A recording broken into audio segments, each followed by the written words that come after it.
Y así como dormí contigo en la curva entre mi pecho y las rodillas, despierto y sigue tibio de haberte guardado en ese hueco, media luna. Tengo el corazón en flor viva y sálvense quien pueda. Ai meu Deus, ai Deus nosso. Thank you so much.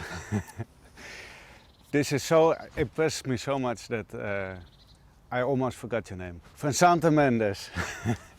Thank you for being with us right after your performance here, where you actually performed your commissioned piece by Music Meeting. Can you tell us, because to me it sounded like it was a suite. Is that the way you went to work for this piece? Yeah, it began with the commission piece, which turned out to be a suite. Yeah. I discovered that kind of midway, or maybe even at the later stage. Yeah, yeah. When I first started writing, I thought I was going to do a political work because my thoughts have been really political lately. Mm-hmm. But it ended up just being love songs and a love suite. A love suite. Yeah. Yeah, can you tell us, for people who don't understand Spanish, what is the theme that we can discover in the...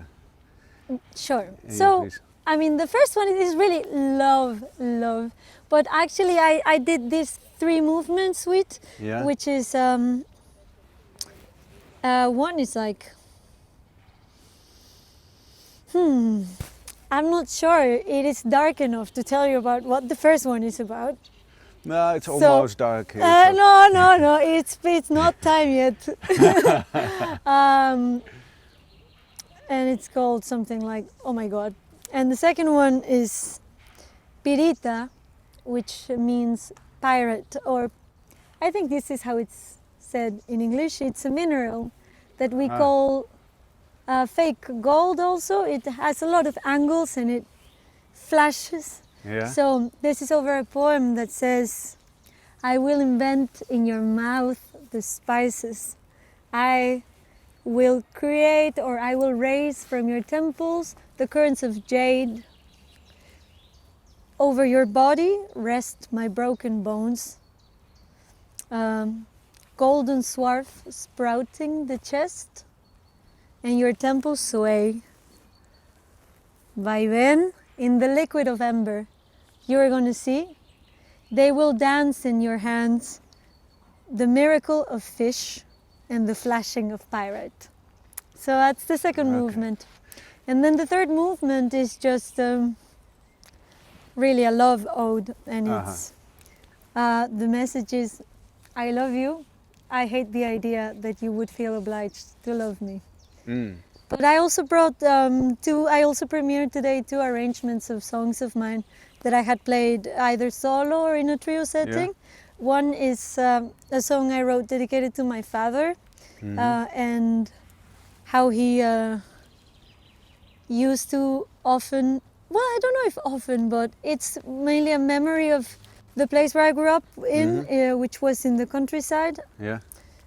And him turning off his headlights once the moon was really full, so we could appreciate it. Oh, cool. Yeah, and another one that is just like, shut up, for when you're not in the mood for small talk.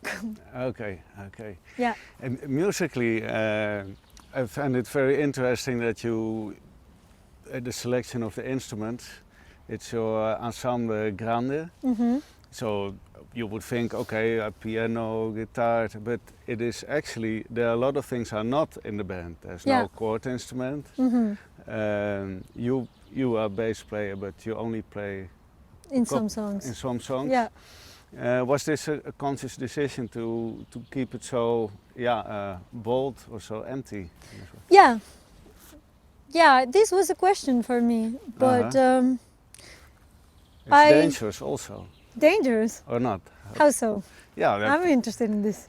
well, you maybe for the musicians, they are really some musicians they really like to have somebody supporting a bottom, like this are the chords, this is the bass, Yeah, yeah, and you have for vocalists and yourself, yeah, yeah. so they have to move in really by themselves in Right. space.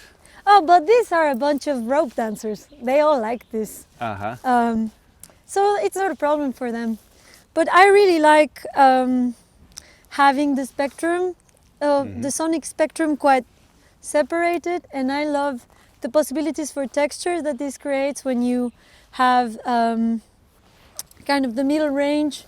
Yeah. Leaves a lot of space also for the melody. I think in the last few years I have gone through a lot of stages and love a lot of different musics. Yeah. But in the past few years I've been really interested in writing from melodies, and then it's a bit more horizontal. Yeah. So more than thinking like in harmonic function, sometimes I think of voices.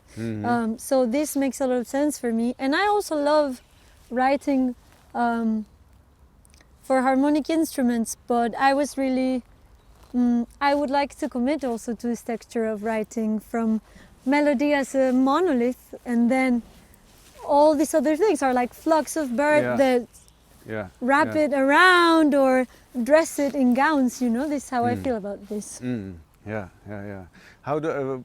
What is the way you compose? I said, does it happen for you? Do you have to sit behind the piano, or do you have to have your bass, or do things also come about when you're for a stroll or a shower, or what? Where do the things go into your mind?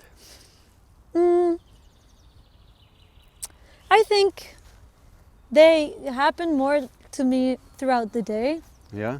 and then it's like you have a loading bar, and then sometimes it all comes all together at once, but also I can just start feeling it's a little bit mysterious, like I am craving for some attitude in music, and maybe this is also fed by what my intentions are in poetry at the moment, or even just as how to present myself as a person, or what I admire, and then these things are like swirling around me. Yeah. And suddenly something sprouts, and I think, oh, okay, and I maybe record it on my phone, and at some point I think, okay, let's develop it. Yeah.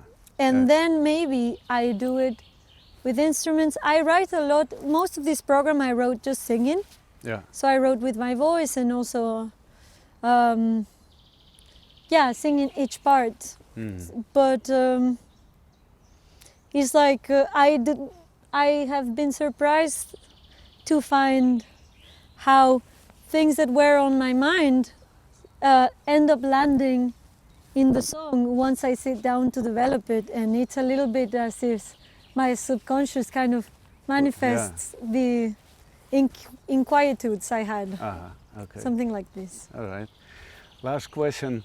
How did you get these musicians to play without sheet music? I was so happy to see it, and not many bands do it. And they performed the whole suite by heart. I'm glad you mentioned that, Koen. Yeah, it's wonderful, I think. Well, we play music for people. What are we going to do looking at papers? Yeah.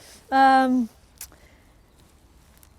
mean, first of all, they are brilliant, rare birds that are able to do this. Second, my songs are composed in a very specific way, in which there are some things that are set, but also it's not very conventional, like orchestral composition. I work a lot on the concept, and we actually spent a lot of time together. And then kind of the things I envision start happening, but they're not always like notated as a specific thing. But we did spend a lot of time together in this period, and we went on residency also in the countryside, and I feel like we all put the hands inside the dough while making this music, so that's how it happened. Okay, well, it sounds wonderful. Thank you so much, Fuensanta. Thank you, it's a pleasure to be here.